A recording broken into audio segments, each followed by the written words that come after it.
And then the last thing is financial controls and reporting. Eventually, if all goes well for you, you will have an event.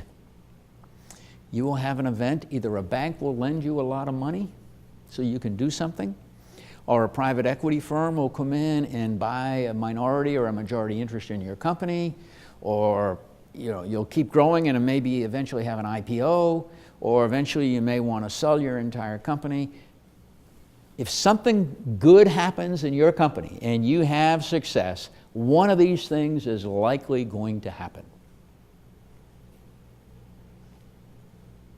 And when it happens, the thing that will surprise you is that you're going to think, especially if you go to sell your company or you sell a minority or majority of it, you're going to think, well, I sit down with these people, we negotiate a price, they hand me a check, and I walk away. No, no, no, no. It doesn't work that way. You are going to have to go through the dreaded due diligence. You are going to have to set up a massive amount of data that is called due diligence. Now, it used to be in the old days, it was all in a room. And you'd have stacks of binders and everything. Now it's done all online, and all this data is provided online. Well, if you don't have good financial controls and reporting, there's not going to be much there. And it may not be very accurate. It hasn't been properly prepared.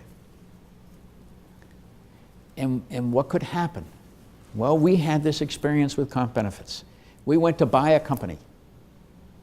We offered a very good price for that company, subject to due diligence.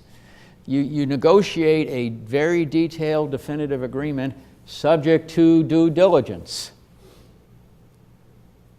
in which you go, back then we went into a room and looked at all this data.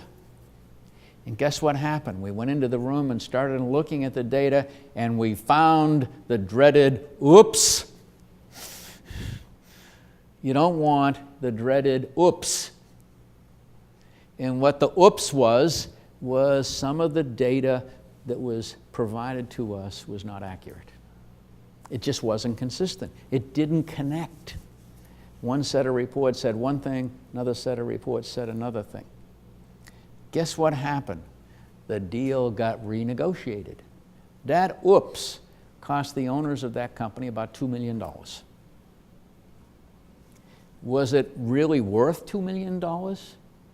Probably not, but I was able to get $2 million reduction because of the oops. If the oops had been fixed initially, if the person had had good advisors, good employees, getting ready. Every year, Bill would help us get ready. And we would provide him with all the kind of data that some financial buyer or some financial investor or some bank might want to look at. And Bill would take a day going through all of it, and occasionally he would find the oops and we get rid of it.